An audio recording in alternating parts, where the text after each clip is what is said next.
41 students are here. Hello Parth. So let us start. तो यहां पर हमारे पास एक मैंने पीपीटी बनाई है जिसमें सारे पॉइंट्स मैंने नोट डाउन किए हैं सो दैट जल्दी रिवीजन हो जाए. ठीक है, okay. So let us start. Pressure. तो इस टॉपिक की शुरुआत होती है प्रेशर से.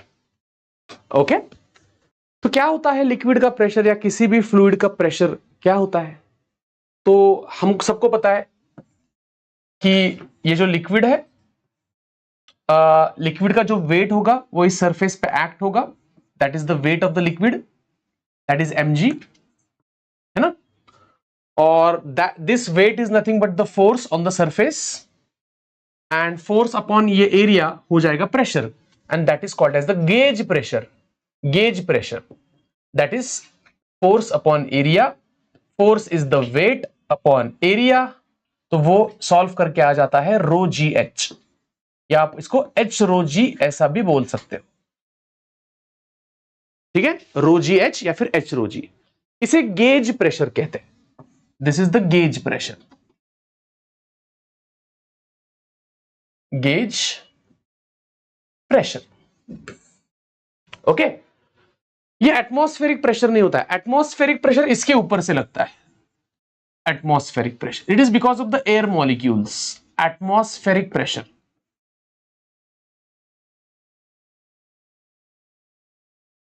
और atmospheric pressure plus gauge pressure अगर आप ऐड कर देते हो तो आपको यहां पर मिल जाएगा एब्सोल्यूट प्रेशर. Absolute pressure. इसको ना हाइड्रोस्टैटिक प्रेशर भी बोला है. मैंने पढ़ रहा था मैं हाइड्रोस्टैटिक प्रेशर.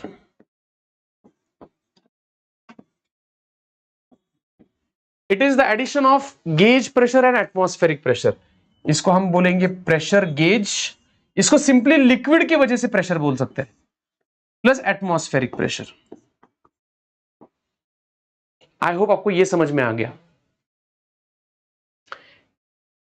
इथपर्यंत समजलं सगळ्यांना? Thumbs up. चलो एक बार थोड़ा एक्टिव हो जाओ. कमेंट सेक्शन में आपका नाम, बैच का नाम, वीडियो को लाइक कर दो. जल्दी थोड़ा एक्टिव मोड पे आ जाओ.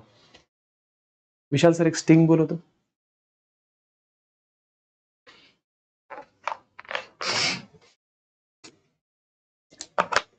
और पानी भी बोल दो. ओके, तो अगर आपको सिर्फ गेज प्रेशर पूछते हैं तो आप क्या फाइंड करोगे? आप फाइंड करोगे सिर्फ एच रो जी या रो जी एच. अगर आपको हाइड्रोस्टैटिक या एब्सोल्यूट प्रेशर फाइंड करने को बोलते हो तो आप क्या फाइंड करोगे? तो आप टोटल दोनों का एडिशन कर दोगे. यहां तक समझ में आया? पक्का? पक्के से पक्का? ओके, चलो आगे बढ़ते हैं.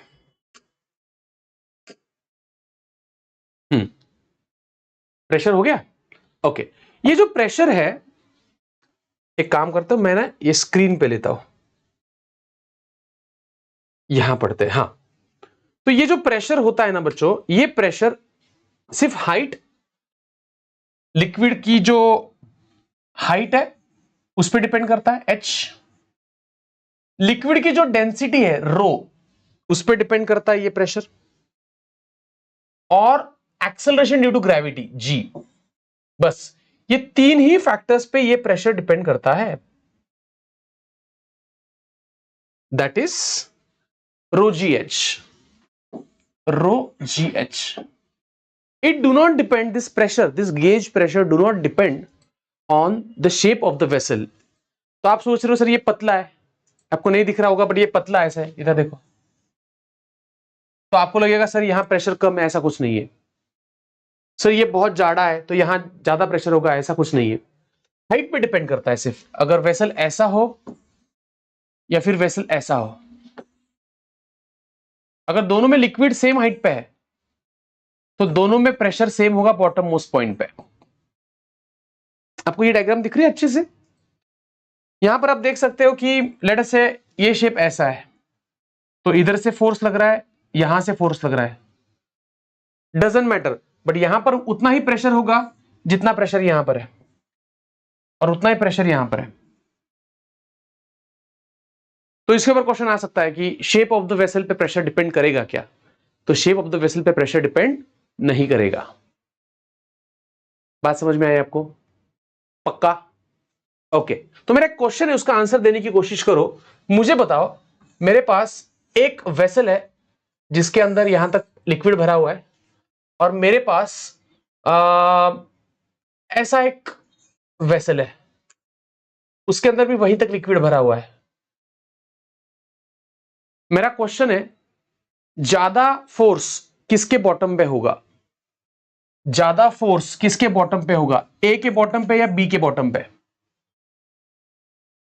फोर्स ज्यादा कहां होगा?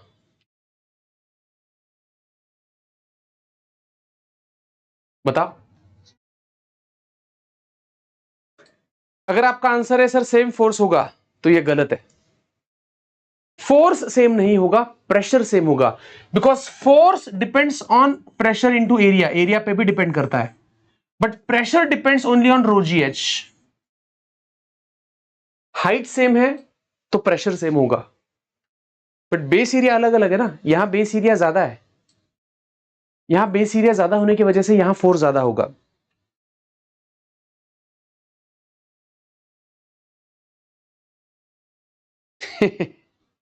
सही बात है।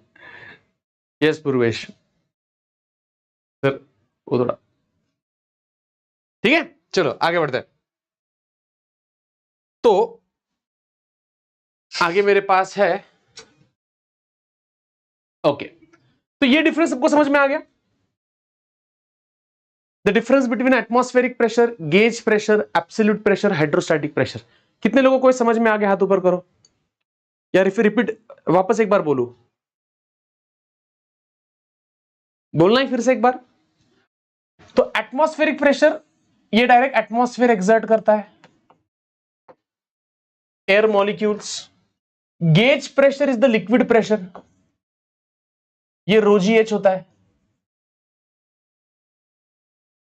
एब्सोल्यूट और हाइड्रोस्टैटिक ये सेम ही है, it is atmospheric pressure plus gauge pressure.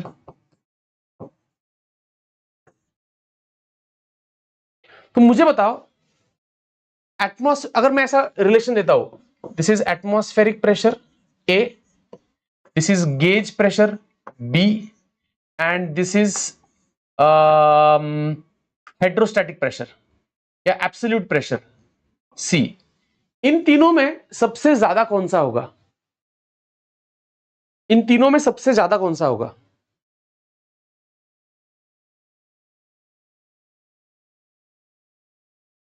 Yes, इन तीनों में एब्सोल्यूट सबसे ज्यादा होगा। अच्छा, इन तीनों में सबसे मिनिमम कौन सा होगा? मिनिमम प्रेशर कौन सा होगा? वो तो मैक्सिमम है, बट मिनिमम कौन सा होगा?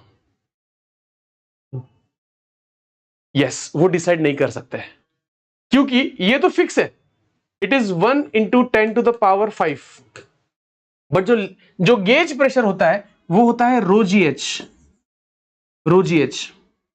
तो वो डेंसिटी पे डिपेंड करेगा, ग्रेविटी पे डिपेंड करेगा, हाइट डिपेंड करेगा। इन तीनों का मल्टीप्लीकेशन इससे ज्यादा अगर है तो गेज प्रेशर ज्यादा हो सकता है, और इन तीनों का मल्टीप्लीकेशन अगर उससे कम हो गया तो गेज प्रेशर कम भी हो सकता है।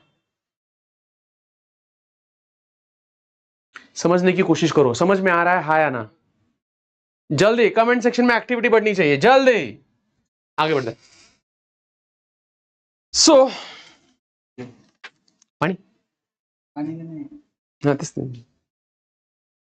तो gauge pressure in liquid address अभी बोल दिया मैंने, अभी ये हो गया है ना, रो जी एच।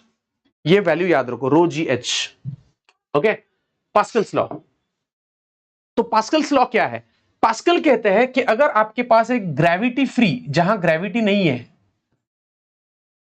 ऐसे जगह पे अगर आपके पास एक कंटेनर है और कंटेनर में लेट अस से लिक्विड है, ग्रेविटी नेग्लिजिबल ऐसे मान लो, तो पास्कल का लॉ कहता है उस लिक्विड में, चलो देखते हैं कितने लोगों को पता है। बताओ मुझे, ए पॉइंट पे ज्यादा प्रेशर होगा, बी पॉइंट पे ज्यादा प्रेशर होगा, या सी पॉइंट पे ज्यादा प्रेशर होगा अगर ग्रेविटी 0 है? अगर ग्रेविटी जीरो है तो कौन से पॉइंट पे ज्यादा प्रेशर होगा?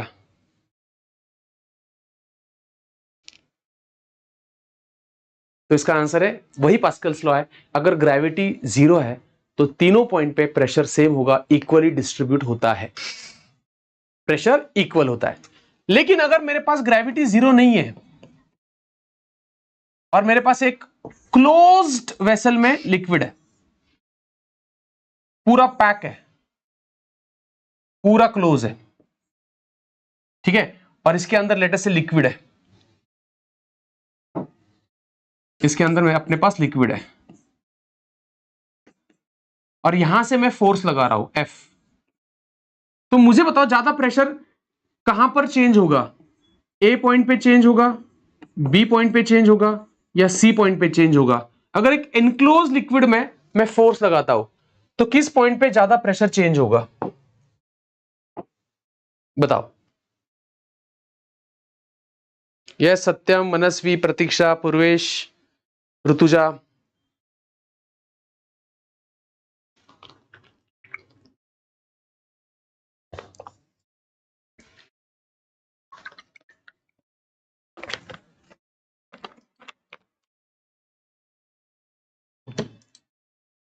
तो इसका आंसर है, ये भी पास्कल लॉ का और एक स्टेटमेंट है, अगर आपके पास एक एनक्लोज्ड लिक्विड है और आप फोर्स लगा रहे हो तो हर एक पॉइंट पे same pressure difference, same pressure change होने वाला है।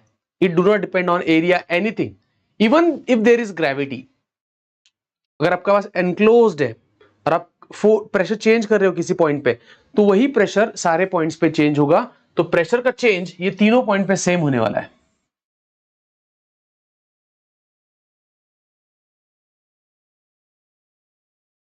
तो पास्कल का लॉ कहता क्या है कि अगर ग्रेविटी फ्री है तो सब तरफ प्रेशर सेम होगा, और अगर ग्रेविटी है तो अलग अलग पॉइंट पे अलग अलग प्रेशर होगा, पर अगर उसमें प्रेशर चेंज करते हैं तो सारे पॉइंट्स पे प्रेशर सेम चेंज होगा।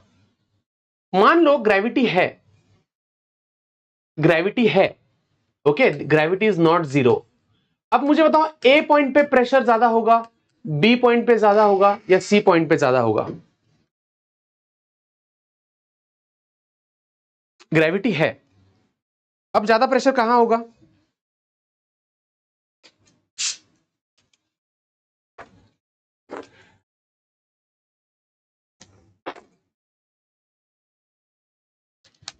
हम्म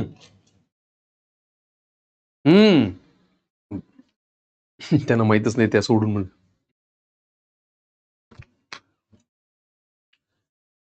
है ना?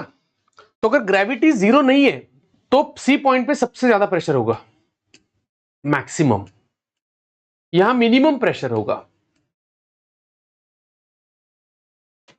बट अगर मैं इसके ऊपर एक ढक्कन रख दूं, मान लो ये इसके ऊपर एक ढक्कन रख दूं और उस ढक्कन को दबाऊं, ढक्कन को हम दबा रहे हैं, तो अब मुझे बताओ प्रेशर चेंज ज्यादा, सबसे सबसे ज्यादा प्रेशर चेंज कहां पर होगा?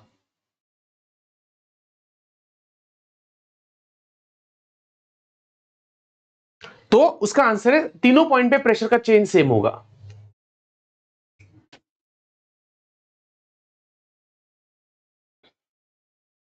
ठीक है, चलो, तो ये हो गया आपका पास्कल्स लॉ।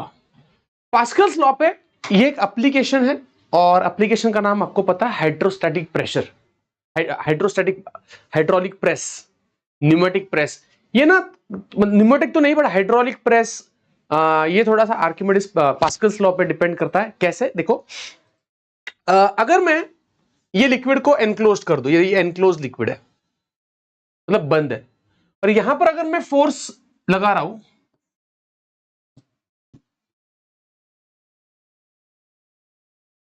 ठीक है, यहां मैं फोर्स लगा रहा हूं, ओके, तो यहां प्रेशर का चेंज होगा, और पास्कल्स लॉ क्या कहता है, वही प्रेशर का चेंज इस तरफ होगा। जितना प्रेशर इस तरफ चेंज होगा उतना ही प्रेशर इस तरफ चेंज होगा। अब इस तरफ कितना प्रेशर चेंज हो रहा है? लेट अस से फोर्स अपॉन एरिया। इस तरफ कितना प्रेशर चेंज हो रहा है? तो यहां फोर्स डेवलप हो रहा है F अपॉन एरिया।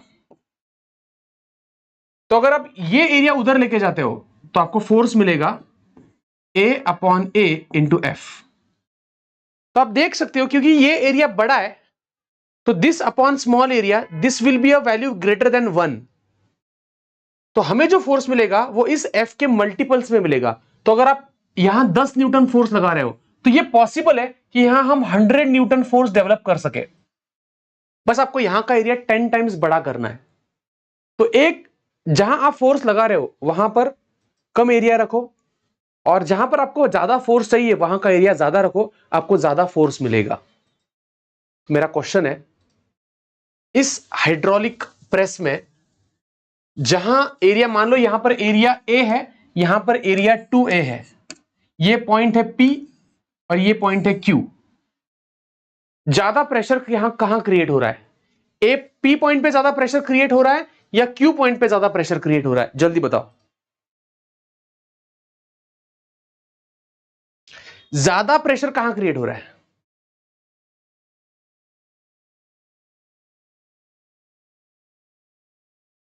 तो यहां आर्क, अब यहां प्रिंसिपल सिंपल है, यहां पर प्रेशर सब तरफ सेम होगा। ये कौन सा? ठीक है, क्योंकि पास्कल का लॉ क्या कहता है कि प्रेशर का चेंज सब तरफ सेम होगा। एनक्लोज लिक्विड में प्रेशर का चेंज वो सब तरफ सेम होगा। फोर्स अलग अलग हो सकता है क्योंकि फोर्स एरिया पे डिपेंड करेगा, बट प्रेशर का चेंज सेम होगा। ठीक है, चलो आगे बढ़ते हैं।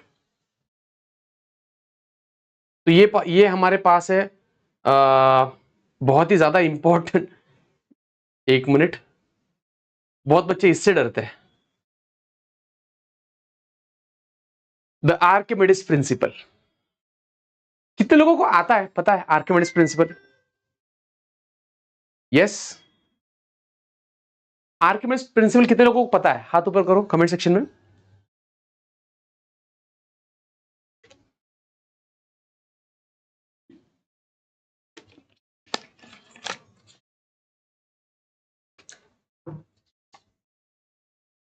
ओके, तो आप देख सकते हो यहां पर, मान लो अगर मैं किसी वेसल में एक उंगली डिप करता हूं, यहां पर 2 उंगलियां डिप कर रहा हूं और यहां पर 3 उंगलियां डिप हो रही, 4 उंगलियां डिप हो रही है,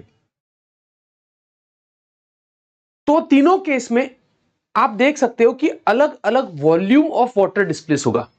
यहां थोड़ा सा पानी डिस्प्लेस होगा, ठीक है, जस्ट अ मिनट, एक काम करता हूं, यहां ले लेता हूं।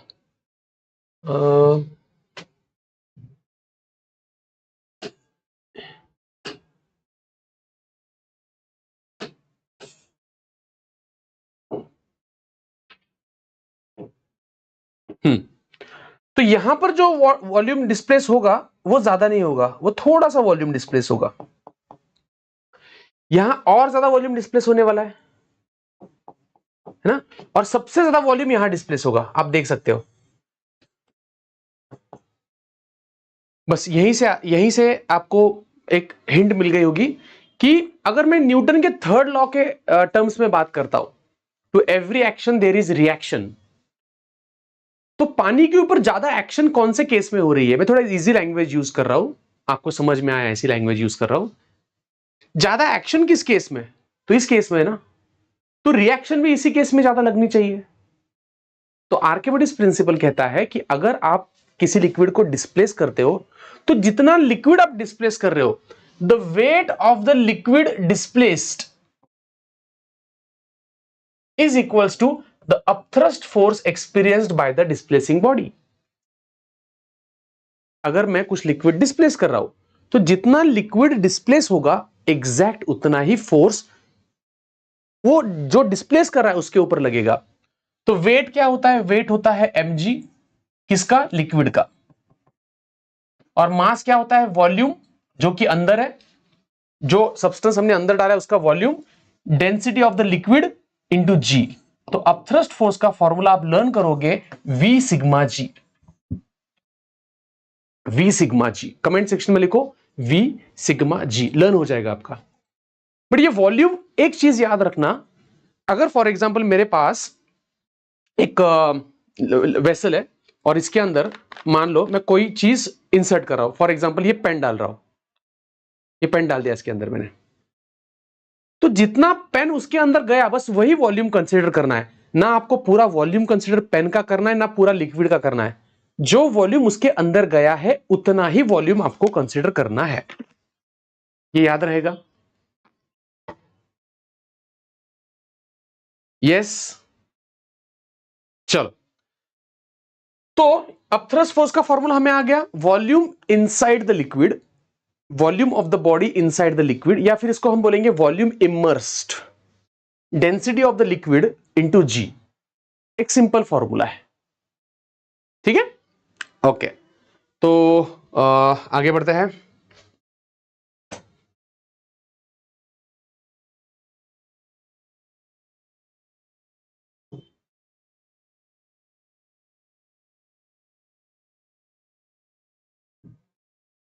फ्लोटिंग बॉडी, सी, अब वो वाले क्वेश्चंस आपको तो पता ही होंगे कि बहुत परेशान करते हैं कि अगर आपके पास एक वेसल है, वेसल के अंदर एक आइस है और आइस के अंदर एक कॉइन है,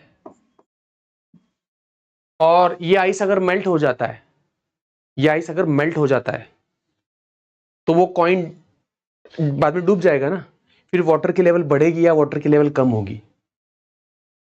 बताओ, इसमें गेस करो तो। पानी है, उसमें आइस है, आइस के अंदर कॉइन है, आइस मेल्ट हो जाता है और कॉइन डूब जाता है, तो वाटर की लेवल बढ़ेगी या वाटर की लेवल कम हो जाएगी? यूजुअली ना इसमें मैक्सिमम लोग आंसर देते हैं कि वाटर की लेवल कम हो जाएगी, वो बढ़ जाएगी, सॉरी, क्योंकि उनको लगता है सर वो जो कॉइन है वह पानी के अंदर डूब गया ना, तो लेवल बढ़नी चाहिए। पर यहां एग्जैक्टली उल्टा हो रहा है, वाटर की लेवल कम हो जाती है, और वही हम डिस्कस करने वाले हैं, ठीक है।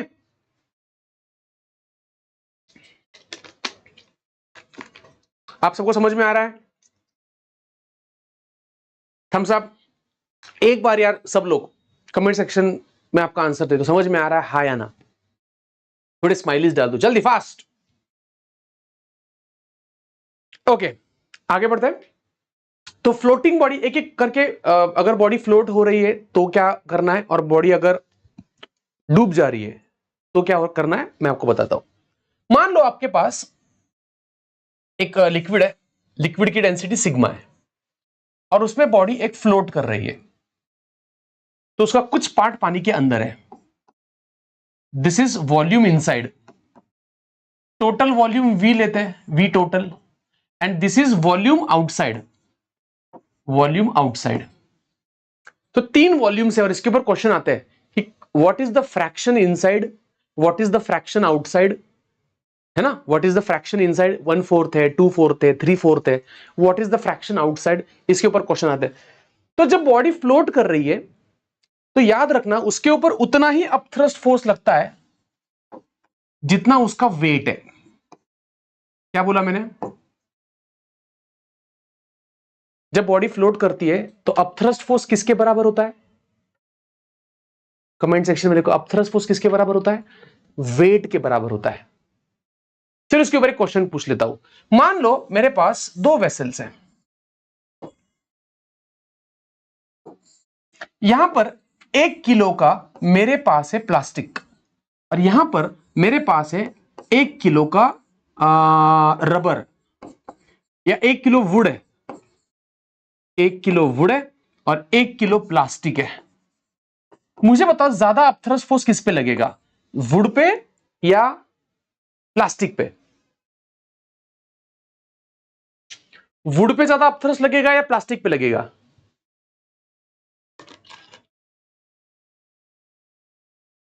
सही आंसर। तो यहां पर मैंने क्या बोला, जब बॉडी फ्लोट होती है तो जितना वेट होता है उतना ही अपथ्रस्ट लगता है।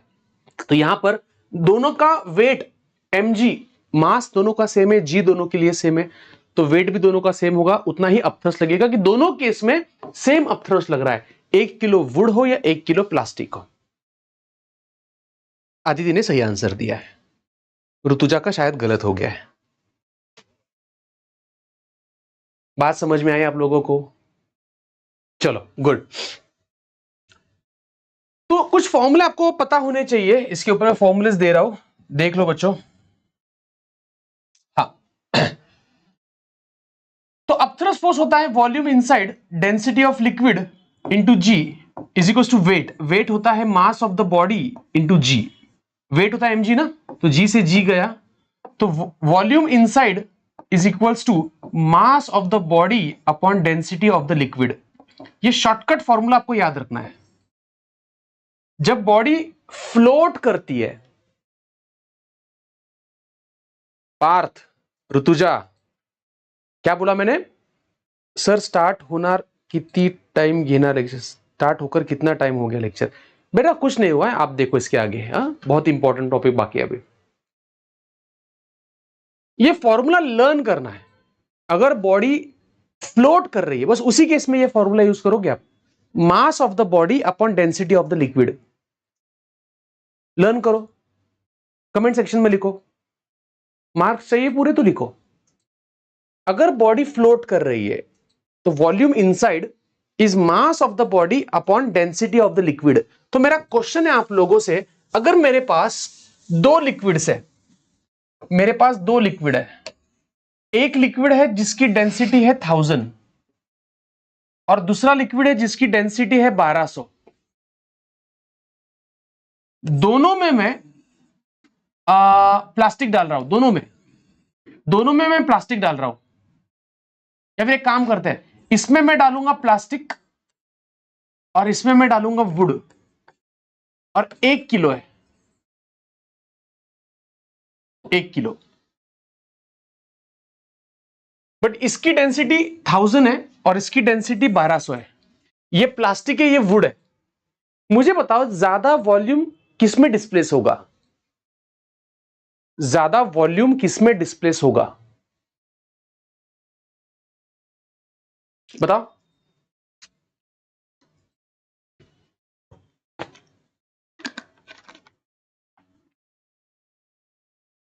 क्या लगता है वॉल्यूम ज्यादा डिस्प्लेस किसमें होगा?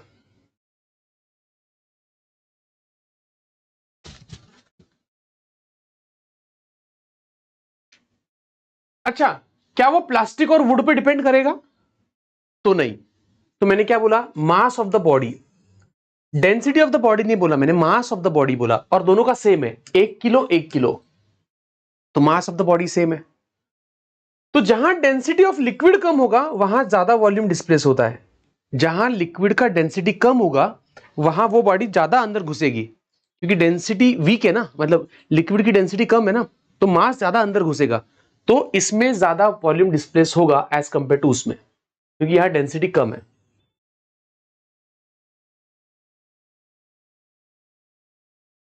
तो ये एक फॉर्मूला बहुत इंपॉर्टेंट है, volume inside is mass of the body upon density of the liquid.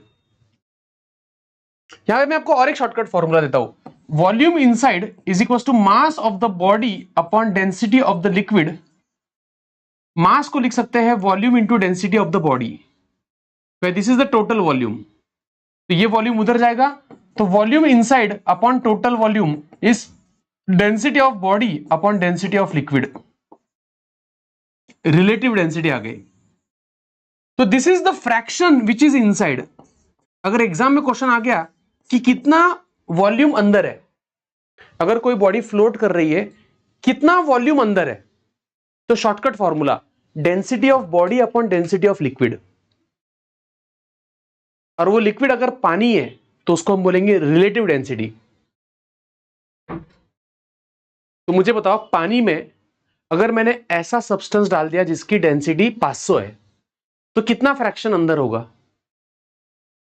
पानी में मैंने ऐसा सब्सटेंस डाल दिया जिसकी डेंसिटी 500 है, तो सिंपल, पानी की 1000 होती है, 500 अपॉन 1000 इज 1/2, मतलब half of the fraction will be inside. Easy है ना? अब मुझे बताओ आइस की डेंसिटी कितनी होती है? Now tell me what is the density of the ice? It is 900, it is 900 kg per metre cube. अब मुझे बताओ, अगर मैं आइस डालता हूं पानी के अंदर तो कितना परसेंट अंदर होगा?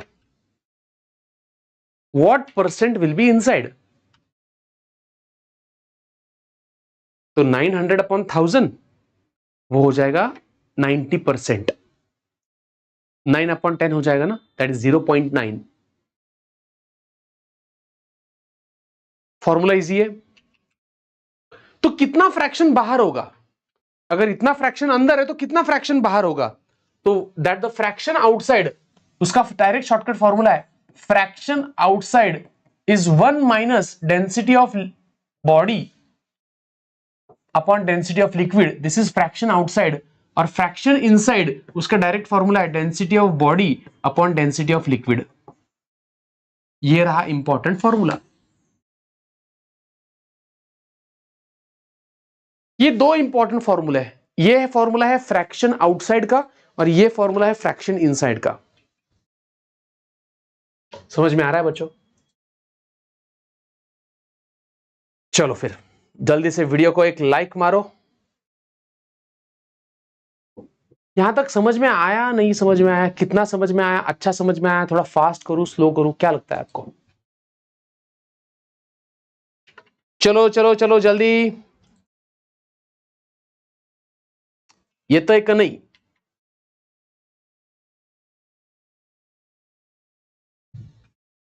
पुढे जाऊयात आपण। फ्लोटिंग बॉडी हो गई। अब लिखते हैं fraction of volume in and out, यह भी सिखा दिया मैंने। सबमर्ज्ड बॉडी, मान लो आपके पास एक बॉडी है जो सबमर्ज्ड है, मतलब पानी के अंदर है, डूब गई है। तो सिखाने से पहले मुझे बताओ, आपके पास दो वेसल्स है, आपके पास दो वेसल है। एक वेसल में आपके पास, दोनों वेसल में पानी है, इसमें आपने एक मेटल डाल दिया जिसकी डेंसिटी है 8000, 1 किलो है, और दूसरे इसमें डाल दिया दूसरा मेटल जो फिर से 1 किलो है बट उसकी डेंसिटी है 9000, और दोनों वाटर है, दोनों इसमें वाटर है। वाटर की डेंसिटी होती है 1000, वाटर की डेंसिटी होती है 1000।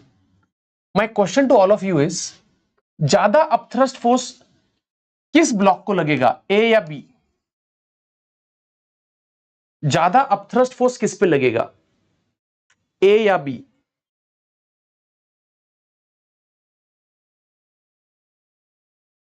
दोनों में पानी है, दोनों में मैंने मेटल्स डाल दिए, दोनों मेटल्स की डेंसिटी ज्यादा है पानी से, दोनों डूब गए, दोनों 1 किलो के, तो ज्यादा अपथ्रस्ट फोर्स किस पे लगेगा?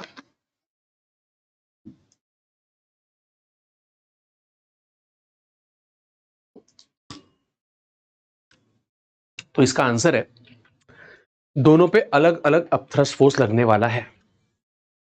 अब मुझे बताओ, जिसकी डेंसिटी ज्यादा है, जिसकी डेंसिटी ज्यादा है उसका वॉल्यूम कैसा होगा? जिसकी डेंसिटी ज्यादा उसका वॉल्यूम क्या होगा? तो उसका वॉल्यूम कम होगा, क्योंकि डेंस है ना, वो डेंस है, तो डेंसिटी ज्यादा होने की वजह से वॉल्यूम कम है, और क्योंकि उसका वॉल्यूम कम है तो वो कम पानी को डिस्प्लेस करेगा, और क्योंकि कम पानी डिस्प्लेस होगा तो उसके ऊपर अपथ्रस्ट फोर्स भी कम लगेगा, क्योंकि वो पानी ज्यादा डिस्प्लेस नहीं कर रहा है। मुझे बताओ, मैं एक उंगली डाल रहा हूं और एक पूरा हाथ डाल रहा हूं, ज्यादा अपथ्रस्ट कहां लगेगा, उंगली को या पूरे हाथ को? तो आप बोलोगे सर कॉमन सेंस है, पूरा हाथ ज्यादा पानी डिस्प्लेस कर रहा है तो ज्यादा अपथ्रस्ट फोर्स हाथ पे लगेगा, है ना? चीजें समझ में आ रही है आपको? आ रही है ना? तो क्योंकि इसका डेंसिटी ज्यादा है तो ये छोटा होगा, इसका वॉल्यूम कम होगा, और ये कम पानी डिस्प्लेस करेगा तो कम अपथ्रस्ट लगेगा, तो ज्यादा अपथ्रस्ट फोर्स इस पे लग रहा है, तो upthrust force on A is more than upthrust force on B.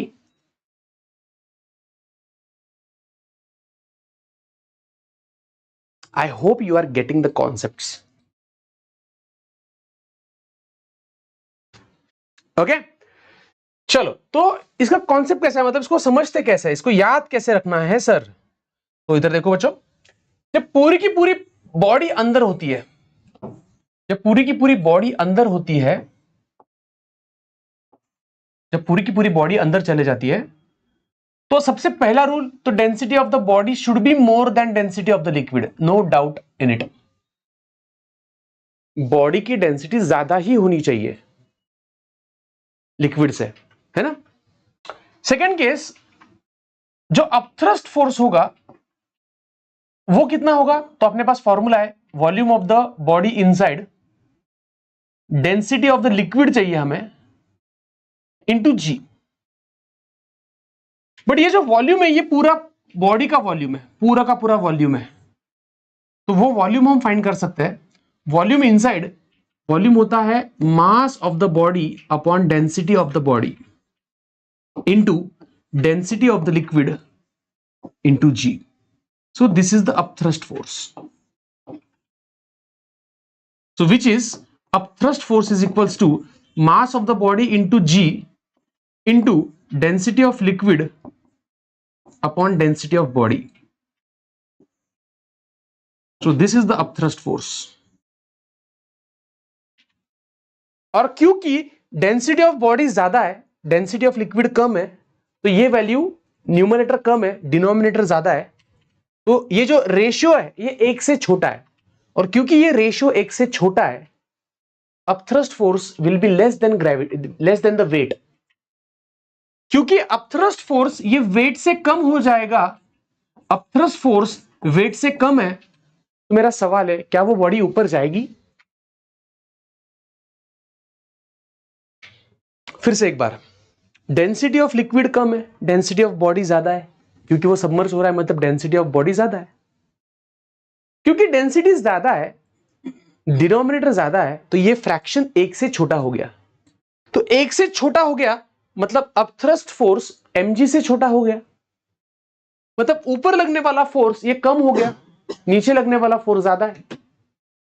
तो ऊपर लगने वाला कम है तो बॉडी ऊपर नहीं जाएगी, ना वो फ्लोट होगी ना वो बैलेंस होगी, वो नीचे चले जाएगी तब तक जब तक कोई नीचे से उसको रोक ना दे।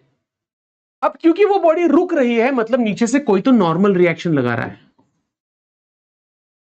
क्योंकि वो बॉडी अभी नीचे नहीं जा रही है तो नॉर्मल रिएक्शन लग रहा है। तो यहां पर normal reaction plus upthrust force दोनों मिलके वेट को बैलेंस कर रहे हैं।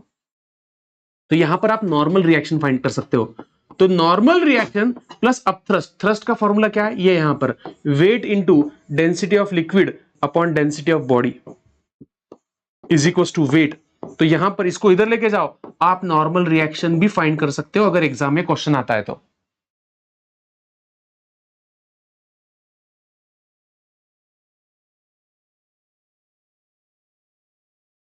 समझ में आ रहा है? Thumbs up. अरे इतना सिंपल है ये चैप्टर,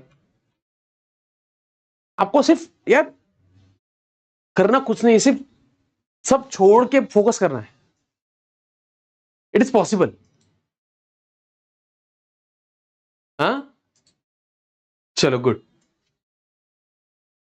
तो आगे बढ़ते हैं। अब मैं कुछ क्वेश्चंस देता हूं आपको, हाँ देखते हैं कौन आंसर दे सकता है। Challenge for all of you. मेरे पास एक वेसल है और वेसल में मेरे पास 1 किलो वुड है और 1 किलो लोहा है। 1 किलो लोहा और ये पानी है। ज्यादा अपथ्रस्ट फोर्स किस पे लग रहा है? ज्यादा अपथ्रस्ट फोर्स किस पे लग रहा है?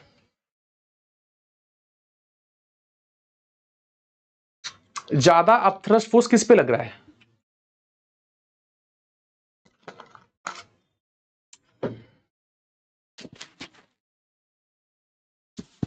स्क्रीनवरती एकदम आलं पाहिजे, मध्ये पॉपअप झालं पाहिजे, ओबीएस मध्ये कर।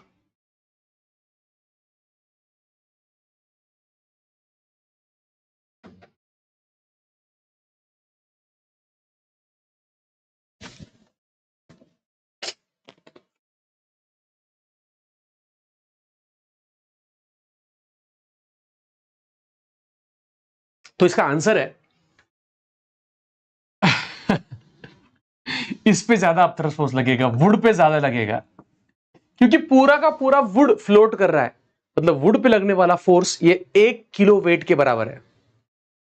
और क्योंकि ये फ्लोट नहीं कर रहा है मतलब पानी उतना अपथ्रस्ट फोर्स नहीं लगा पाया, इसको नहीं लगा पाया, नहीं लगा पाया, 1 किलो वेट के बराबर नहीं लगा पाया, मतलब वो डूब गया।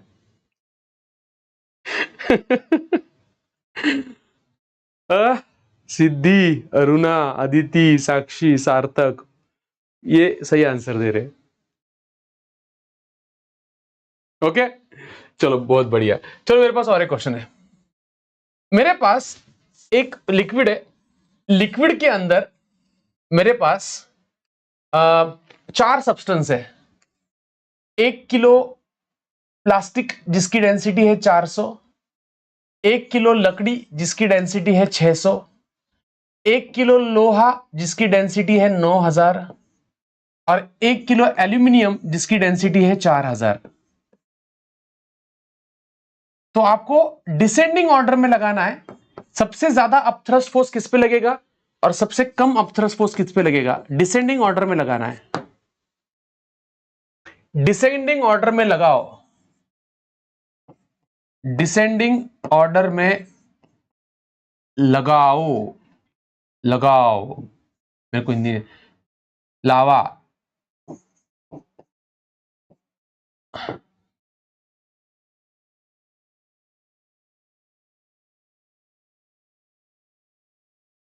अरे हंसो जरा, रुको मैं बताता हूं कैसे करने का। स्टूडियो मोड मीटिंग उठा के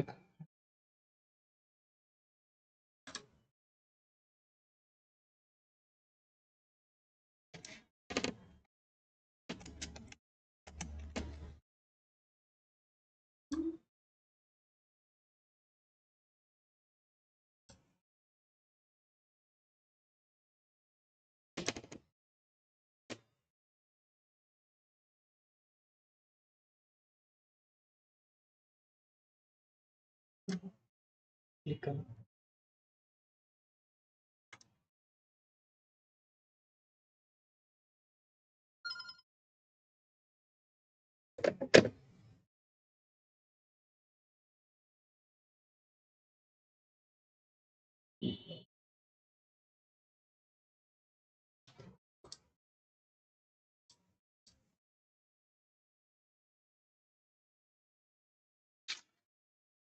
मेरे चैट्स नहीं दिख रहे।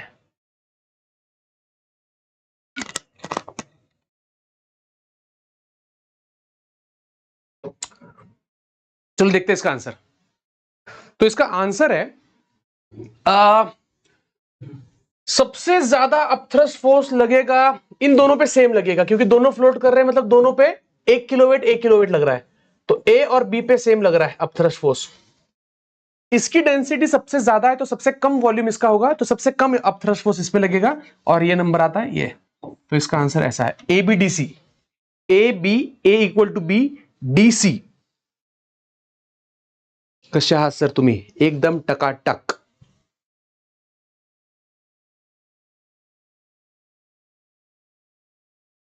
अरे काही किती लोकांचे कॉन्सेप्ट क्लिअर झाले बरं एकदम? हा,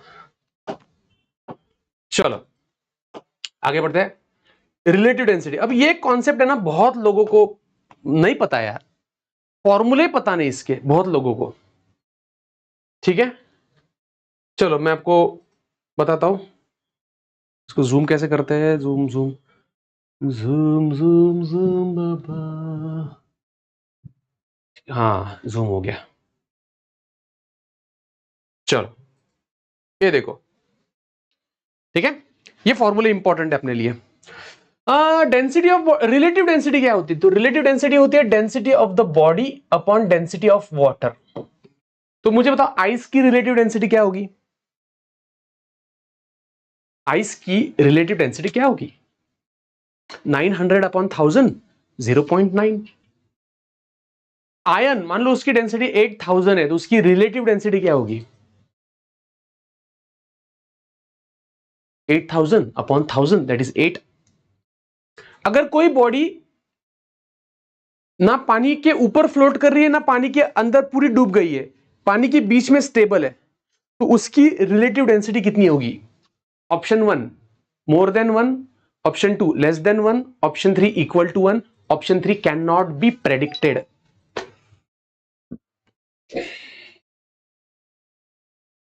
हाँ, तो क्योंकि ना वो पूरा पानी के ऊपर तैर रही है ना पानी के अंदर डूब गई है, बीच में मतलब दोनों की डेंसिटी इक्वल होनी चाहिए, मतलब रिलेटिव डेंसिटी 1 है इसकी। कितनी है? 1 है। दूसरा एक formula, it is wait of the body upon weight of equal volume of liquid. Weight of equal volume of liquid, जितना बॉडी है उतना ही लिक्विड लो, पानी लो, जितना बॉडी है, बॉडी का वॉल्यूम है उतना ही पानी लो, दोनों को डिवाइड करो, वो भी एक रिलेटिव डेंसिटी का दूसरा फॉर्मूला है। तीसरा देखो ना, वॉल्यूम वॉल्यूम से मल्टीप्लाई करो, वॉल्यूम से मल्टीप्लाई किया, वॉल्यूम से मल्टीप्लाई किया, मास हो गया, जी से मल्टीप्लाई किया, जी से मल्टीप्लाई कर गया, तो wait of the body upon wait of the water of equal volume, ये बन जाएगा formula. But wait of the body upon water thrust, upthrust force ये भी बोल सकते हैं, weight of the body upon upthrust force, ये भी एक फॉर्मूला बन गया रिलेटिव डेंसिटी का। और अपथ्रस्ट फोर्स क्योंकि वेट कम करवाता है ना, मतलब वेट नीचे होता है तो अपथ्रस्ट ऊपर होता है, तो थोड़ा सा वेट कम हो जाता है पानी के अंदर जाने के बाद, ऐसा फील होता है ना, हल्का हल्का फील होता है। तो ये भी फॉर्मूला यूज कर सकते हैं, weight of the body upon loss in weight, और लॉस इन वेट मतलब ये अपथ्रस्ट फोर्स, और weight of the body upon weight in air upon weight in water, ये भी एक फॉर्मूला यूज कर सकते हैं। तो मेरे ये फिर से एक बार पढ़ के बताता हूं, wait of the body in air upon wait of the body in air minus weight of the body in liquid. मेरा क्वेश्चन है, हवा में वजन 10 है, पानी में वजन 8 है, तो बताओ रिलेटिव डेंसिटी कितनी? हवा में वजन 10 है, पानी में वजन 8 है, तो बताओ रिलेटिव डेंसिटी कितनी? हवा में 10, पानी में 8, तो बताओ रिलेटिव डेंसिटी कितनी? बताओ। तो सिंपल है, 10 अपॉन 10 माइनस 8, 2, 10 बाय 2 5, तो रिलेटिव डेंसिटी 5 है, मतलब वो सब्सटेंस की डेंसिटी 5000 है, क्योंकि पानी की 1000 होती है तो उससे 5 गुना ज्यादा, तो वो हो गए 5000। कैसा लगा कॉन्सेप्ट? कमेंट सेक्शन में लिख के बताओ। आप कमेंट नहीं कर रहे हैं तो अभी आगे चलो। यस, तो कितने लोगों को रिलेटिव डेंसिटी एकदम मक्खन सारे फॉर्मूले लर्न हो गए? अभी कोई कंफ्यूजन नहीं है रिलेटिव डेंसिटी में? कमेंट सेक्शन दिखाओ सर मुझे। वेरी गुड, कांचन, सानिका, ऋतुजा, श्रुति, ललिता, मनस्वी, आदित्य, रजोत, ओमकारा, शाहरुख खान, महेंद्र सिंह धोनी। चलो आगे बढ़ते। फ्लो ऑफ लिक्विड, वाओ, यहां तक हो गया है अपना। अब हाइड्रोस्टैटिक्स हो गया, अब शुरू होता है हाइड्रोडायनेमिक्स। हाइड्रोस्टैटिक्स हो गया, अब हाइड्रोडायनेमिक्स। यकीन नहीं हो रहा होगा बट अपना फ्लूइड मैकेनिक्स आधा खत्म। कितने लोगों को थोड़ा कॉन्फिडेंस, थोड़ा डर कम हो गया? थोड़ा सा कॉन्फिडेंस, थोड़ा सा डर कम हो गया है? बताओ भाई, समझ में आ रहा है क्या? प्रज्योत, साक्षी, सानिका, ऋतुजा, समू, ये समू कौन है? कांचन, वाईटी,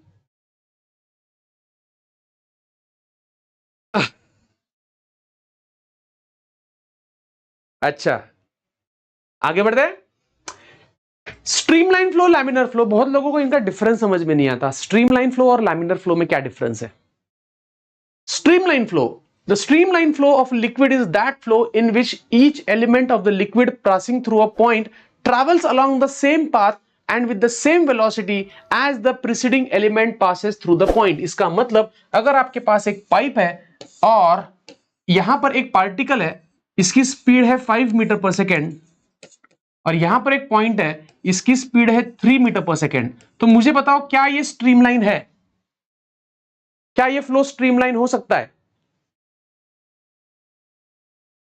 तो आपका आंसर होगा नहीं सर, ये स्ट्रीमलाइन नहीं हो सकता, बट आप गलत हो, इसीलिए आप लेक्चर देख रहे हो। ये स्ट्रीमलाइन है, हो सकता है।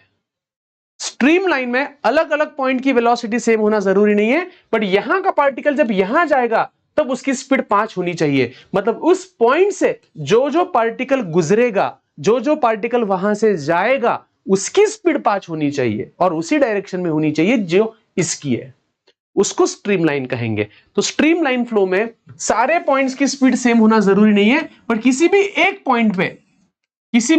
पॉइंट पे स्पीड सेम होना जरूरी है। अगर यहां पे स्पीड 6 है और यहां पे स्पीड 4 है, ये स्ट्रीमलाइन हो सकता है क्या? हाँ, हो सकता है। पर यहां का पार्टिकल जब यहां आएगा तो उसकी स्पीड 6 होनी चाहिए। मेरी बात समझ में आ रही है? पहले थ्योरी कर लेते, फिर क्वेश्चंस करेंगे, ठीक है? आगे बढ़ते हैं। Laminar flow, if liquid is flowing over a horizontal surface, तो यहां हॉरिजॉन्टल सरफेस होना जरूरी है, हॉरिजॉन्टल सरफेस होना जरूरी है। With a steady flow and moves in the form of layers of different velocities which do not mix with each other, then the flow of liquid is called as laminar flow. जैसे नदी का बहाव होता है ना, तो उसे laminar flow कहते हैं। लैमिनर फ्लो, लैमिना मतलब लैमिनेशन, लैमिनेट, है ना? स्ट्रीमलाइन फ्लो और लैमिनर फ्लो में डिफरेंस है। ओके, आगे बढ़ते हैं। कितने लोगों को पहली बार क्लियर हुआ ये? Turbulent, when liquid moves with velocity greater than the critical velocity, the motion of the particle of liquid becomes disordered or irregular.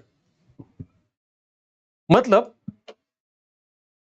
बात को समझो, अगर एक ऐसी स्पीड होती है जिस स्पीड के ऊपर अगर लिक्विड फ्लो होता है तो टर्बुलेंट हो जाता है। ऐसे जैसे हम नल ऑन करते हैं तो पानी एकदम मस्त स्मूथली गिरता है, स्मूथली गिरता है। बट अगर मैं नल को पूरा ऑन कर देता हूं तो फ्लश हो जाता है, तो वो एकदम डिसऑर्डर्ड फॉर्म में फ्लो होता है पानी। उस स्पीड को कहते हैं क्रिटिकल स्पीड, जब ऑर्डर्ड से डिसऑर्डर्ड हो जाता है वो स्पीड क्रिटिकल। तो क्रिटिकल के ऊपर से जो भी लिक्विड फ्लो होता है, क्रिटिकल स्पीड के ऊपर कोई भी स्पीड से अगर लिक्विड फ्लो हो रहा है तो उसे कहते हैं yes turbulent flow.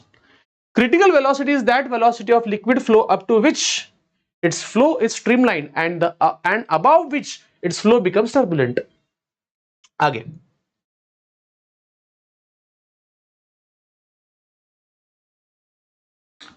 Reynolds number is a pure number which determines the nature of flow of liquid through a pipe. इसके ऊपर क्वेश्चन आ सकते हैं। तो अभी आपको बहुत डिटेल में जाने की जरूरत नहीं। एक नंबर होता है रेनॉल्ड्स नंबर, जो कि होता है विस्कस फोर्स अपॉन नहीं, inertial force upon viscous force, ऐसा कुछ तो होता है। बस एक याद रखो, एक नंबर होता है वो लिक्विड फ्लो को असाइन करता है। अगर वो नंबर 1000 के अंदर है, नहीं 2000, 0 to 2000 है, तो वो स्ट्रीमलाइन फ्लो होता है। It is a streamline flow. अगर 2000 और 3000 के बीच में, तो स्ट्रीमलाइन से धीरे धीरे वो अनस्टेबल हो जाए, ये इंटरमीडिएट स्टेप है। और अगर 3000 से ज्यादा है then the flow is turbulent. तो मुझे बताओ, अगर रेनॉल्ड्स नंबर 1320 है तो स्ट्रीमलाइन या स्टेडी स्टेट, या देखो ये बोल रहे हैं अपनी जिंदगी टर्बुलेंट चल रही, एनीवन आफ्टर नीट एग्जाम। अच्छा ठीक है, तो रेनॉल्ड्स नंबर अगर 1320 है तो क्या होगा? वो स्ट्रीमलाइन होगा या टर्बुलेंट होगा? तो ऑब्वियसली वो 2000 से कम है ना, तो 2000 से कम है तो वो स्ट्रीमलाइन ही होगा। ठीक है, चलो आगे बढ़ते हैं।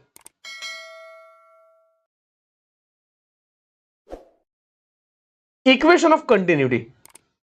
तो मान लो आपके पास एक ट्यूब है और उस ट्यूब में लिक्विड फ्लो हो रहा है, स्टेडी स्टेट में फ्लो हो रहा है, कोई एनर्जी लॉस नहीं हो रही है, जितना मास एंटर कर रहा है उतना ही मास बाहर जा रहा है। Law of conservation of mass, ये याद रखो मेरे वर्ड्स। इक्वेशन ऑफ कंटिन्यूटी ये law of conservation of mass पे डिपेंड करता है। जितना मास एंटर कर रहा है उतना ही मास लीव करेगा। तो the rate of mass entering is equal to rate of mass leaving. जितना मास आ रहा है उतना ही मास जा रहा है, और इसको अगर हम सिंप्लीफाई करते हैं तो सिंपल फॉर्मूला बनता है A1V1 is equals to A2V2। A1V1 is equals to A2V2. What is A1? A1 is this area. What is V1? ये यहां की स्पीड है। What is A2? ये यहां का एरिया है। What is V2? वो यहां की वेलोसिटी है। So A1V1 is equals to A2V2। और अगर आपके पास कुछ ऐसा पाइप आ गया,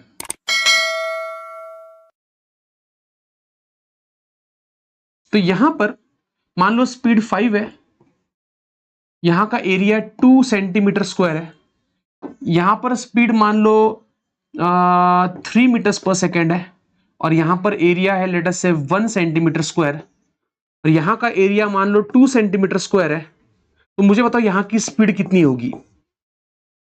तो simply A1V1 plus A2V2 equal to A3V3 करो और मुझे आंसर बताओ जल्दी जल्दी आंसर बताओ फास्ट।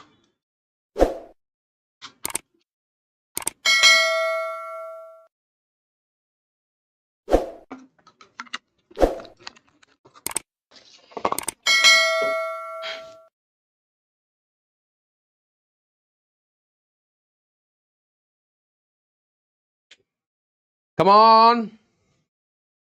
तो सिंपल है, 5 2 जा 10। यूनिट के चक्कर में मत पड़ो क्योंकि centimetre square centimetre square centimetre square वैसे भी कट होने वाला है। 5 2 जा 10, 3 1 जा 3 इज इक्वल टू 2V। तो V आ जाएगा 13/2 that is 6.5। Yes Rutuja, Shruti, Prateek, Rutuja, okay good. I hope आप लोगों को समझ में आ रहा है, इसलिए आप आंसर दे रहे हो, बहुत बढ़िया। इसके बाद आता है बर्नौलीज थ्योरम। कितने लोगों को बर्नौलीज थ्योरम आता है? ऑलरेडी पता है, हाथ ऊपर करो, मतलब मुझे पता चलेगा कि आपको समझ में आ रहा है। कितने लोगों को आता है ऑलरेडी बर्नौलीज थ्योरम?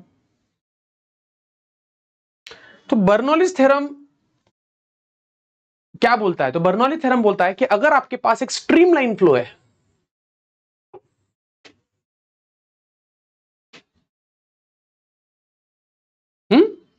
एक पाइप है और उसमें लिक्विड स्ट्रीमलाइन फ्लो में फ्लो हो रहा है, ऐसे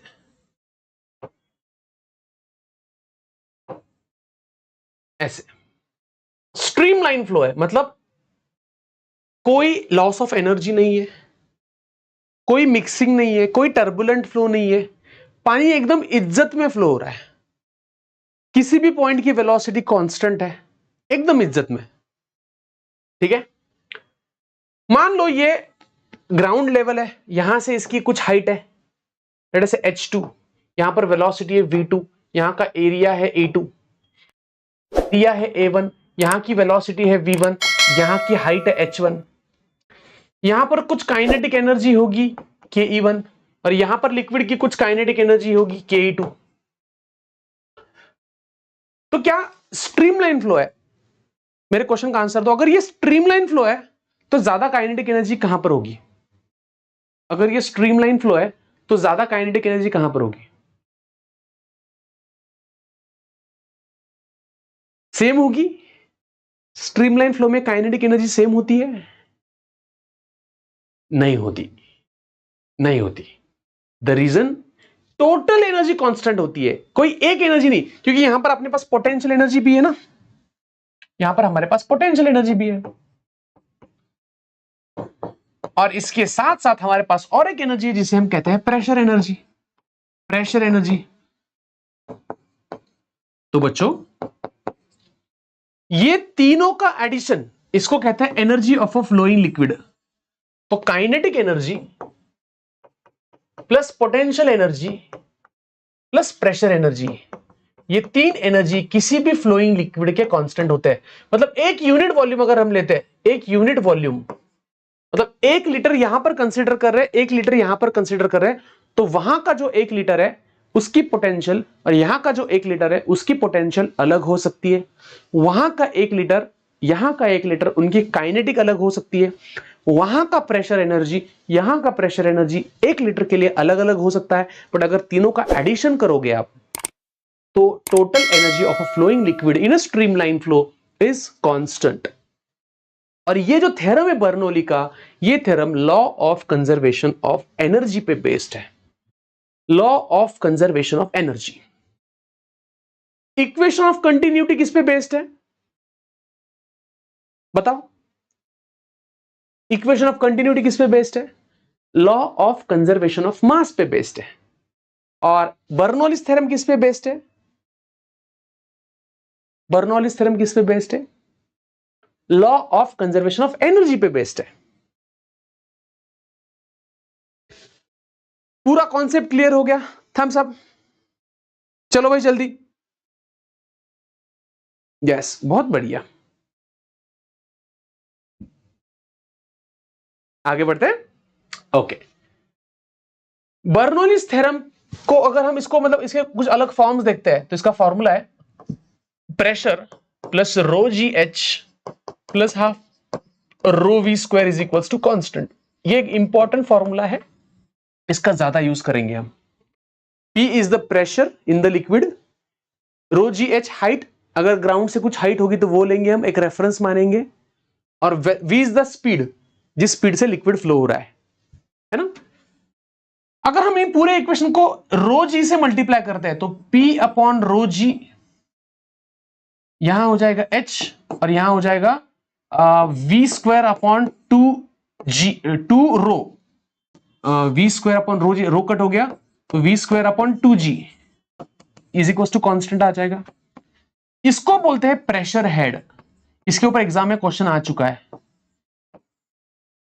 इसको बोलते हैं वेलोसिटी हेड, वेलोसिटी हेड, और इसको बोलते हैं potential energy head.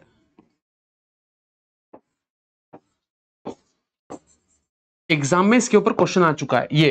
This is the velocity head, pressure head, potential energy head.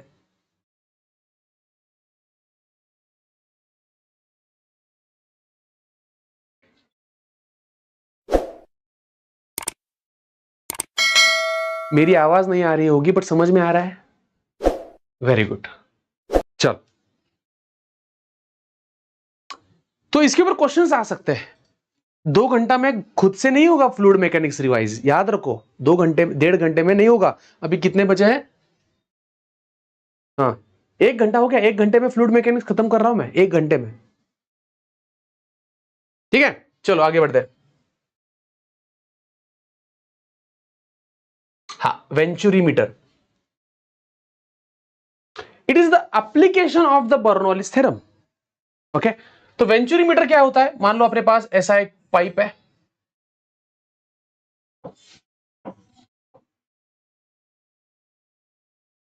ठीक है,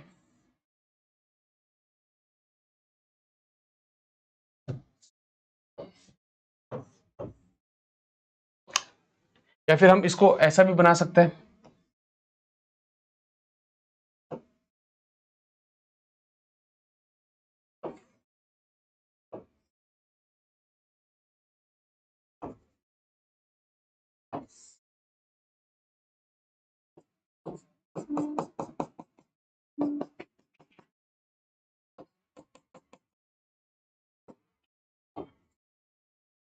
और इसके अंदर लिक्विड फ्लो हो रहा है, या इसमें लिक्विड फ्लो हो रहा है।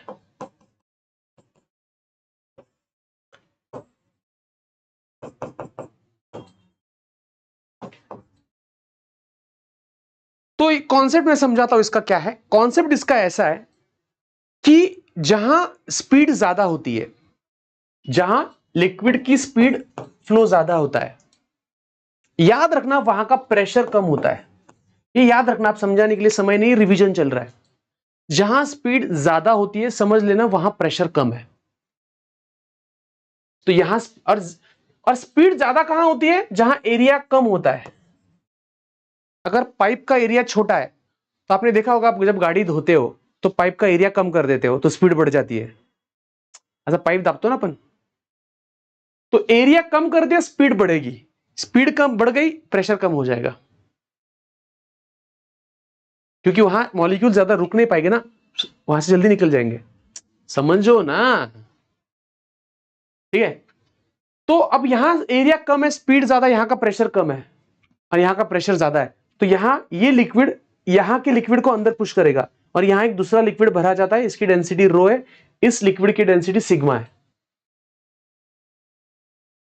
तो यहां ज्यादा प्रेशर है तो यहां से नीचे आ जाएगा, लेवल वहां से ऊपर आ जाएगा, और ये जो लेवल डिफरेंस बना है यहां पर, ये लेवल डिफरेंस, तो इसका जो प्रेशर है rho g h, that is equal to pressure difference of this 2 points. और क्योंकि ये 2 पॉइंट का प्रेशर डिफरेंस आ गया, तो बर्नौलीज के फॉर्मूले से हम यहां की स्पीड और यहां की स्पीड फाइंड कर सकते हैं, इनके बीच में रिलेशन फाइंड कर सकते हैं। सेम यहां पर है, यहां एरिया कम है, यहां स्पीड ज्यादा है, यहां स्पीड ज्यादा है तो प्रेशर कम है, प्रेशर कम है तो ये लिक्विड ज्यादा ऊपर नहीं जाएगा, तो ये लिक्विड मान लो यहां तक ही जा रहा है। यहां एरिया ज्यादा है तो एरिया ज्यादा होने की वजह से स्पीड कम है, स्पीड कम होने की वजह से प्रेशर ज्यादा, तो ये लेवल ऊपर जाएगा, और इनमें जो डिफरेंस है वो हमारा प्रेशर डिफरेंस हो गया, रो जी एच। और प्रेशर डिफरेंस आ गया तो बर्नौली के थ्योरम से हमें ये 2 पॉइंट की जो स्पीड है उसका रिलेशन आ जाएगा, V1 और V2।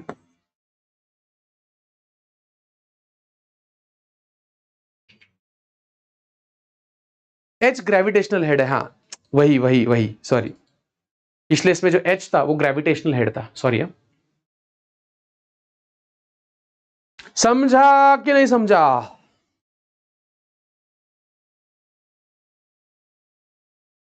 चलो बढ़िया, आगे बढ़ते हैं।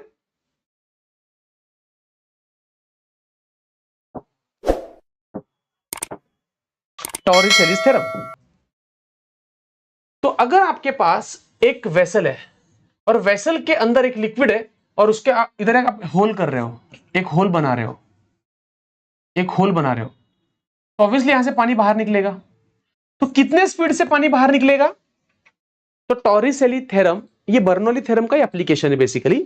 तो टॉरिस-एलिस थ्योरम ये कहता है कि इस होल के ऊपर जो हाइट है, ऊपर है नीचे नहीं, उस होल के ऊपर जो हाइट है उतने हाइट से अगर आप कोई बॉडी को फ्री फॉल कर दो, फ्री फॉल, तो उसकी जो स्पीड होगी वही स्पीड इस लिक्विड की होगी, √2gh। लर्न करो, अगर आप किसी वेसल को होल कर दो तो जहां आप होल कर रहे हो उस होल के ऊपर जो लिक्विड है, होल के ऊपर, इस होल के ऊपर उतने हाइट से अगर कोई बॉडी फ्री फॉल कर दो तो उसकी जो स्पीड होगी वही लिक्विड की स्पीड होगी, √2gh, और ये लिक्विड नीचे गिरेगा। बट इसको नीचे गिरने के लिए स्मॉल h रिस्पॉन्सिबल है या कैपिटल H रिस्पॉन्सिबल है? कमेंट सेक्शन में लिख के बताओ। इस लिक्विड को नीचे गिरने के लिए जो समय लगेगा, इस यहां से निकलने वाले लिक्विड को नीचे गिरने के लिए जो समय लगेगा, वो समय ऊपर के H पे डिपेंड है या नीचे के H पे डिपेंड है? यस, वो नीचे के H पे डिपेंड है। तो स्पीड जो है वो स्मॉल h पे डिपेंड है, और जो टाइम है वो कैपिटल H पे डिपेंड है, और जो रेंज है मतलब वो कितना दूर जाके गिरेगा वो दोनों पे डिपेंड है, small h as well as capital H। मैं आपको फॉर्मूले देता हूं, V is proportional to root of small h, time is proportional to root of capital H, and range is proportional to root of small h into capital H। वाह sir, ये अच्छा लगा। Like कर दो भाई, दिल से बुरा लगता है भाई। हाँ भाई, दिल से बहुत बुरा लगता है भाई, जल्दी से जल्दी लाइक कर दो भाई। हाँ,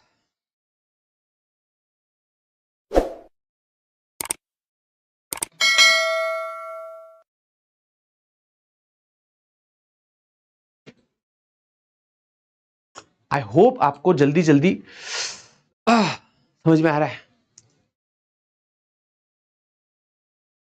ओके, तो ये फॉर्मूले लर्न कर लो। स्पीड डिपेंड करेगी √2gh पे, टाइम का फॉर्मूला होगा √2h/g, देखो सेम वैल्यूज है, सेम सेम वगैरह, और रेंज हो जाएगा, रेंज का formula this into this multiply करना पड़ेगा, तो हो जाएगा 2 √H1H2, ये फॉर्मूला है रेंज का।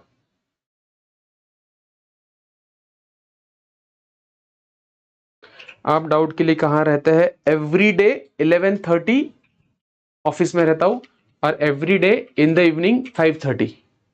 ओके, ये मेरे 2 डाउट की टाइमिंग है।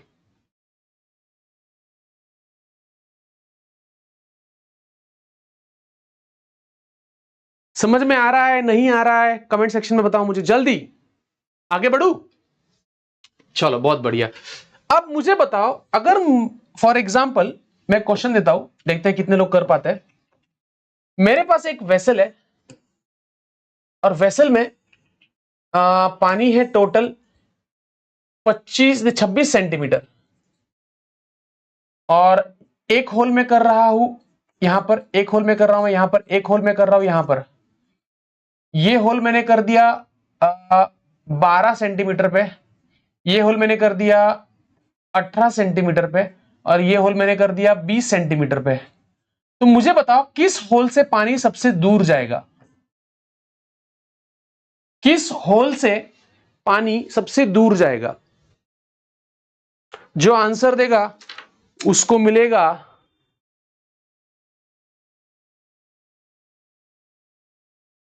चलो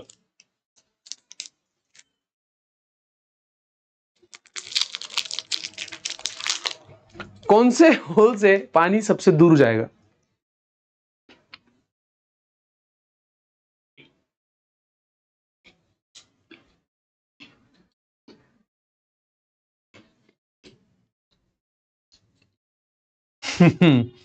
अच्छा, पहले चॉकलेट दो फिर आंसर दोगे? वाह बेटा, मेरी बिल्ली मेरे को म्याऊं। तो इसका आंसर है, जो होल सेंटर के पास में होगा उससे पानी दूर जाएगा, या फिर सीधा सीधा आप इसको इसको मल्टीप्लाई करो, जिसका H1H2 सबसे ज्यादा होगा पानी वहां से सबसे दूर जाएगा। जिसका H1H2, इसका H1 कितना है? 12, H2 कितना है?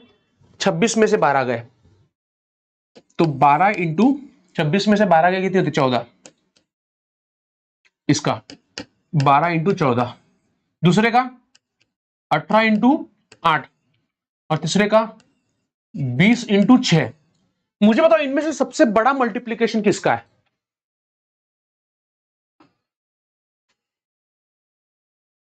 That's the answer.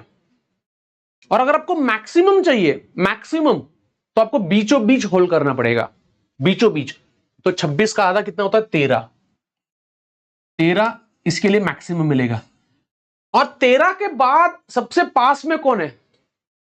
13 के बाद 12, क्योंकि 13 से 18 बहुत दूर है ना जानी। 13 से 18 में 5 का डिफरेंस है, और 13 और 12 में 1 का डिफरेंस है, तो 12 ये 13 के बहुत ही पास में है।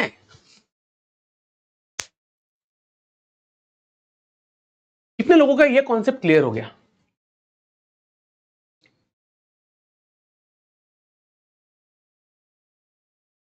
या गुड गुड, मस्त, एकदम भारी। पुढचा प्रश्न। मेरे पास एक वेसल है, वेसल के अंदर मेरे पास 10 सेंटीमीटर का पानी है, मेरे पास एक टेबल है, और टेबल है टोटल 20 सेंटीमीटर का, और एक होल में कर रहा हूं बॉटम को, एक होल में कर रहा हूं बीच में, और एक होल में कर रहा हूं ऊपर। ये 5 सेंटीमीटर है, ये भी 5 सेंटीमीटर है। तो मुझे बताओ पानी सबसे दूर कहां पे गिरे, कहां से गिरेगा?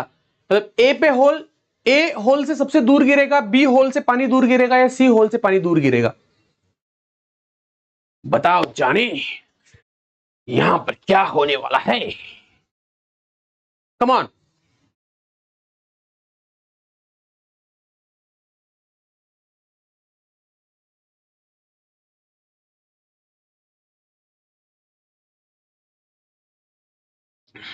सर एक बार चैट्स बता दो।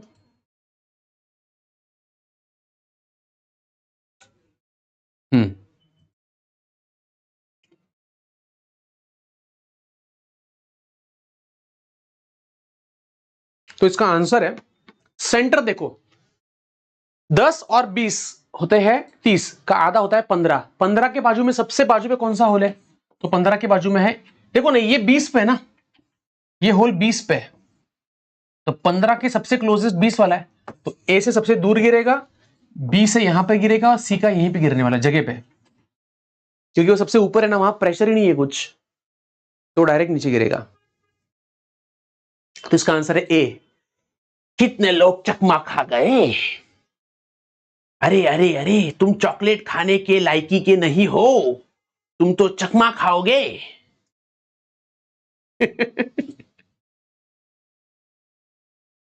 अरे तुम्हारा दिमाग क्लास में ही रह गया, कल आके कलेक्ट कर लो। चलो आगे बढ़ते हैं। विस्कोसिटी, ये हुई ना बात सर, पूरा टॉपिक रिवाइज हो गया है।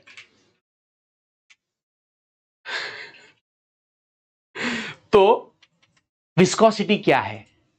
किस चिड़िया का नाम है विस्कोसिटी? तो विस्कोसिटी मतलब लिक्विड्स और गैसेस जब फ्लो होते हैं, लिक्विड्स और गैसेस जब फ्लो होते हैं तो उनमें कुछ फ्रिक्शन होता है, और उस फ्रिक्शन को हमने नाम रखा है। जैसे आप टीचर लोगों को नाम रखते हो, हम आपको नाम रखते हैं, वैसे हमने उस फ्रिक्शन को भी एक नाम रखा है, और उस नाम को कहते हैं विस्कोसिटी। तो लिक्विड्स और गैसेस में जो फ्रिक्शन होता है उसे विस्कोसिटी कहते हैं।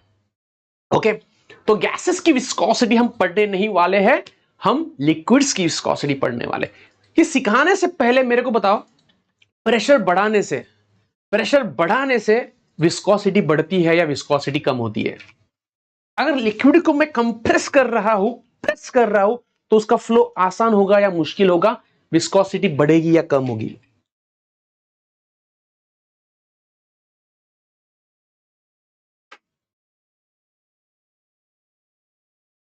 तो इसका आंसर जल्द ही आपको मैं देने वाला हूं, ध्यान दो। तो मान लो आपके पास एक लिक्विड है, तो लिक्विड फ्लो होगा, सबसे ऊपर की लेयर सबसे फास्ट जाती है, स्पीड ज्यादा होती है, उसकी नीचे की लेयर की स्पीड थोड़ी कम होती है, उसकी नीचे की लेयर थोड़ी स्पीड और थोड़ी कम होती है, ऐसे स्पीड कम होती है, और सबसे बॉटम मोस्ट की लेयर जीरो, स्पीड जीरो होती है। तो आप देख रहे हो, with the depth speed is changing, with the depth there is change in the speed, और इसको कहते हैं velocity gradient, dv upon dx। इस लिक्विड का सरफेस एरिया भी मैटर करता है, और उसका नेचर भी मैटर करता है, नेचर। तो ये तीन फैक्टर्स डिसाइड करते हैं कितना फोर्स डेवलप होगा। ये न्यूटन ने बोला है, मैं आपको बोल रहा हूं, न्यूटन ने मुझे बोला, मैंने आपको बोला। न्यूटन का कहना है कि जब पानी बहता है तो उस बहते हुए पानी में या कोई भी बहते हुए लिक्विड में जो फ्रिक्शन होता है ना दोस्तों, वो फ्रिक्शन तीन चीजों पे डिपेंड करता है। एक, उसका एरिया, दूसरा वेलोसिटी कितना जल्दी जल्दी चेंज हो रही है।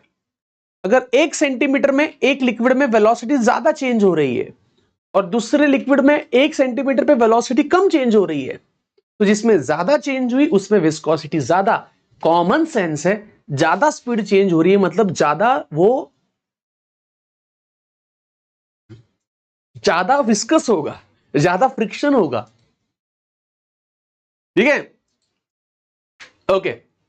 और उसका नेचर ऑब्वियसली पानी में और दूध में और ऑयल में और शहद में, सब में विस्कस फोर्स सेम नहीं होगा, सब में विस्कस फोर्स अलग अलग होता है। और इसको बोलते हैं coefficient of viscosity, coefficient of viscosity, coefficient of viscosity. इसका यूनिट आपको लर्न करना है, इसका यूनिट है पॉइस और पॉइजुली। पॉइजुली ये SI यूनिट है, पॉइज ये CGS यूनिट है। और एक पॉइजुली बराबर 10 पॉइज, एक पॉइजुली बराबर 10 पॉइज। पॉइज पॉइजुली, पॉइजली पॉइजली, आपको समझुली। ये पॉइज बोले तो सी, इसके ऊपर क्वेश्चन आ सकता है, पॉइज पॉइजुली।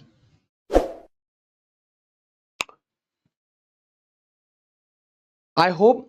और इसका फॉर्मूला न्यूटन ने दिया है, the viscous force between the different liquid layers is dependent on nature, area and velocity gradient. ये फॉर्मूला है विस्कस फोर्स का। तो बताओ बच्चों, अगर मैं लिक्विड में एक गोल बॉल फेंकता हूं तो क्या उस पर यह फोर्स लगेगा? लिक्विड में, हाँ या ना में आंसर दो। लिक्विड में एक गोल बॉल फेंकता हूं मैं, तो क्या उस पर इतना फोर्स लगेगा?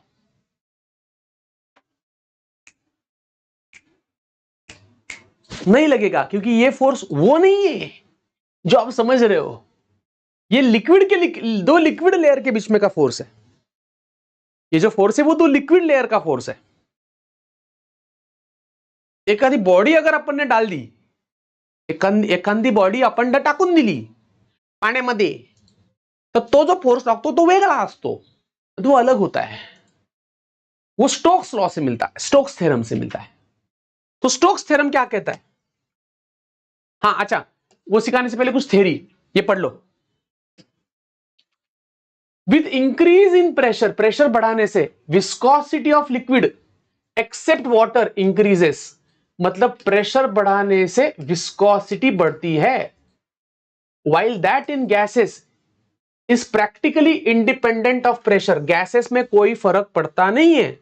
viscosity of water decrease with the increase in pressure, बाकी सारे लिक्विड में विस्कोसिटी बढ़ती है, गैसेस में डिपेंड नहीं करती, और पानी का एनोमलस बिहेवियर है। ज्यादा दबाओगे तो पानी जल्दी फ्लो होगा। कितना उल्टा है ना, ये पानी का नेचर ही उल्टा है। जल ही जीवन है। चलो थोड़ा पानी पी लेते हैं।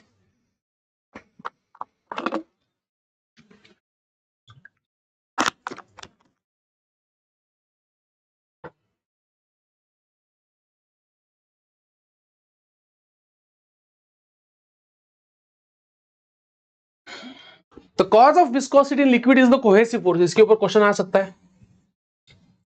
The cause of viscosity in liquid is cohesive force among the molecules, whereas in gas it is due to diffusion. The cause of viscosity in liquid is cohesive force, और gases में होता है diffusion की वजह से।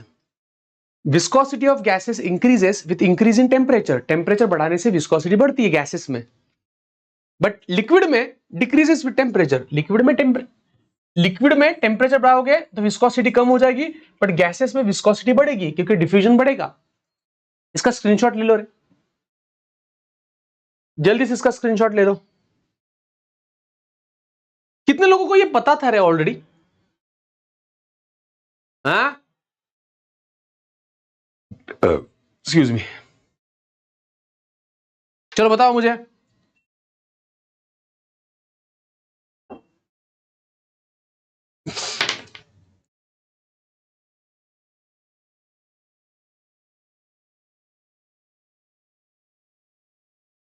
मैं वही बोल रहा हूं, ये पछताओगे रे, ये पछताओगे जो लेक्चर नहीं करेगा ना।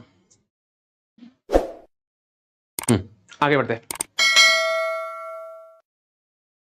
Eight the last Stokes theorem, Poiseuille's formula खत्म, खत्म, done done, we are done. बताओ मुझे अगला टॉपिक कौन सा करना है?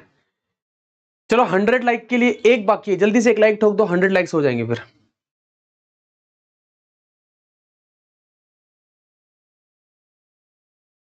ओके, तो स्टोक्स थ्योरम, स्टोक ने क्या बोला? अगर हमने किसी लिक्विड के अंदर एक स्पेरिकल बॉडी डाल दी,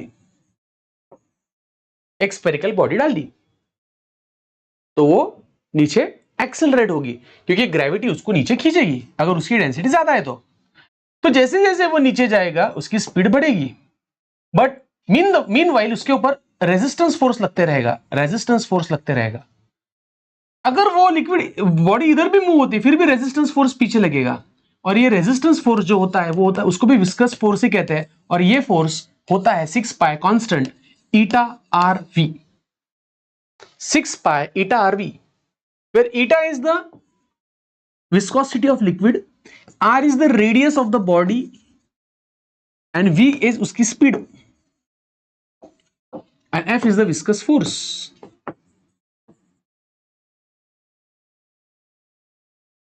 तो मुझे बताओ क्या ये फॉर्मूला दो लिक्विड लेयर के बीच में जो फोर्स होता है उसके लिए हम यूज कर सकते हैं? दोन लिक्विड लेयर आहे, त्याच्यामध्ये जो फोर्स असतो त्या फोर्ससाठी हा फॉर्मूला वापरू शकतो का रे बरे? का बरे वापरू शकतो का आपण? नो बरे। वो न्यूटन ने दिया था, ये स्टोक्स ने दिया था। न्यूटन ने दिया लिक्विड के लिए, स्टोक्स ने दिया बॉडी के लिए। Please upload this lecture after session. Okay बेटा, ये अपलोड नहीं, ये इधर ही रहेगा। ओके, और इसी स्टोक्स लॉ पे हम ये निकाल सकते हैं कि जब किसी लिक्विड में एखादी गोल बॉडी हम डाल देते हैं तो उसकी स्पीड बढ़ती है और एक पॉइंट पे जाके कांस्टेंट हो जाती है।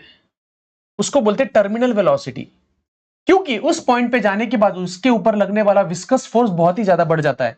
Upthrust force plus viscous force, नीचे ग्रेविटी का फोर्स, तो ऊपर का अपथ्रस्ट प्लस ऊपर का विस्कस फोर्स, ये दोनों फोर्स ग्रेविटी के बैलेंस कर देते हैं। और न्यूटन ने बोला था कि जब फोर्स बैलेंस हो जाता है, जब बॉडी इक्विलिब्रियम, जब नेट फोर्स 0 हो जाता है तो उसकी स्पीड कांस्टेंट हो जाती है, वेलोसिटी कांस्टेंट हो जाती है, उसके बाद ना स्पीड बढ़ती है ना स्पीड कम होती है। और वो फॉर्मूला है टर्मिनल वेलोसिटी का 2/9 r square density of the body minus density of the liquid into g upon eta. कितने लोगों को ये फॉर्मूला लर्न है? हाथ ऊपर करो।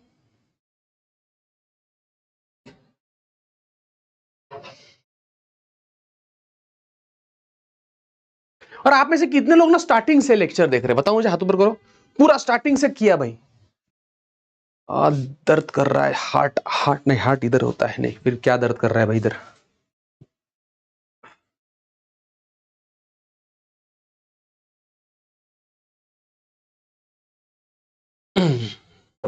आगे पॉइज़ोलीज इक्वेशन, ये तो सिलेबस में नहीं है बट फिर भी पढ़ा देते हैं।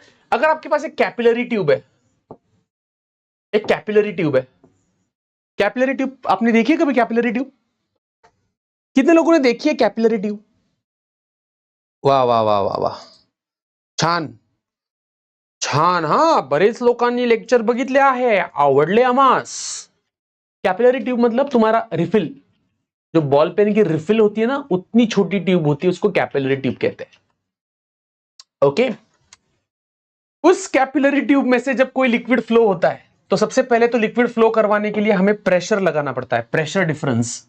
दिस इज प्रेशर 1, यहां प्रेशर 2 है, प्रेशर डिफरेंस क्रिएट करना पड़ता है, फिर जाके लिक्विड फ्लो होता है।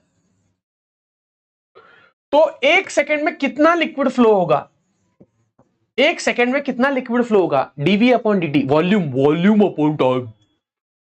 तो वॉल्यूम किती वॉल्यूम फ्लो होईल, त्या पाईप मधून किती वॉल्यूम फ्लो होईल, हे कशावर डिपेंड करतं? तर हे डिपेंड करतं प्रेशर डिफरन्स वरती। Pressure difference directly proportional to the pressure difference and it is inversely and directly proportional to the radius to the power 4। Radius का फोर्थ पावर, एग्जाम में ये क्वेश्चन आ सकता है। It is inversely proportional to viscosity and inversely proportional to length, and constant है π/8। तो ये पॉइज़ोलीज equation है, पॉइज़ोलीज फॉर्मूला। ये सिर्फ लर्न कर लो, इसके ऊपर आया तो क्वेश्चन ऐसा आएगा कि रेडियस को डबल करने से फ्लो कितना होगा? बताओ मुझे, रेडियस को डबल करने से फ्लो कितना होगा?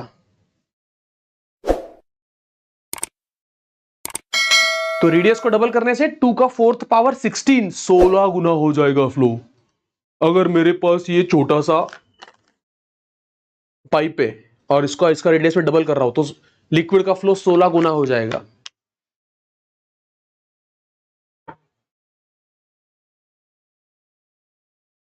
तो एक आखिरी बार मुझे बताओ, आपको लेक्चर समझ में आया?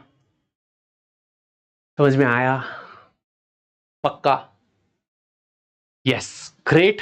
तो आज हमने पूरा का पूरा fluid mechanics in one shot खत्म किया है। यस, मजा आ गया मेरे को। चलो, थैंक यू सो मच, मिलते हैं कल।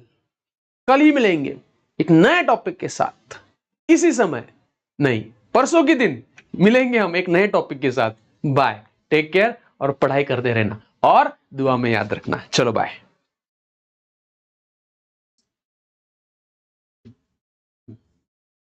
आता क्या करायचं?